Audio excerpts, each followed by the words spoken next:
D'un point de vue humain, les croyants de l'Ancien Testament regardaient en avant vers la croix, alors que ceux du Nouveau Testament regardent en arrière. Mais pour chacun d'entre eux, c'est un fait tout aussi réel, car la croix est éternelle et ne peut donc être limitée par le temps. L'histoire profane relègue ce fait dans le passé, mais l'histoire selon l'Esprit le montre toujours présent et de génération en génération. Conserve cette fraîcheur dans l'esprit des saints, comme dans les Saintes Écritures. L'auteur de la lettre aux Hébreux encourage ses lecteurs par ces paroles.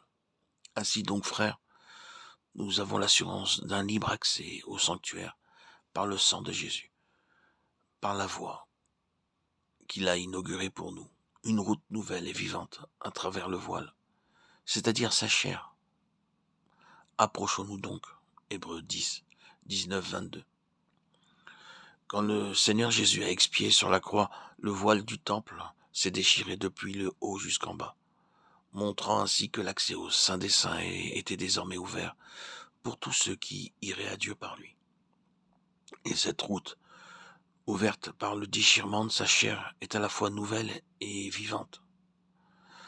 Dans l'original, l'expression « route nouvelle » évoque la pensée de quelque chose de récent et de tout frais.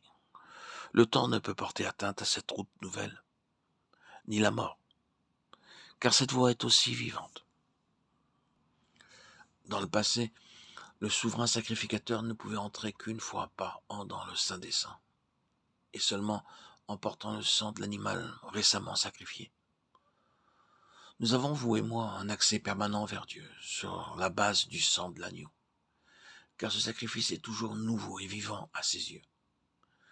Il ne voit en lui aucun manque de fraîcheur et aucune trace de mort. Christ est réellement mort, et il est aussi vrai que les liens de la mort n'ont pas pu le retenir, et qu'il vit à jamais.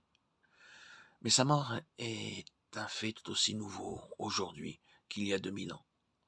Jean, qui fut le témoin de sa mort sur cette terre, décrit la vision du Christ ressuscité dans le ciel. Et je vis au milieu du trône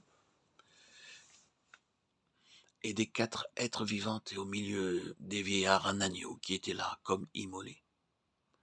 Il avait 7 cornes et 7 yeux, qui sont les 7 esprits de Dieu, envoyés par toute la terre. Apocalypse 5, 6. Nous avons dans le grec un agneau debout qui semblait récemment immolé. À cause de la puissance de sa vie de résurrection, sa mort est tout aussi récente aujourd'hui que lorsqu'il expira sur le calvaire. Oh, la croix est une réalité éternelle. Il est remarqué que ce titre d'agneau de Dieu est cité plus souvent dans ce seul livre de l'Apocalypse que dans tous les autres livres de la Bible réunis. Par l'Apocalypse, le voile qui décrit l'éternité à venir est levé.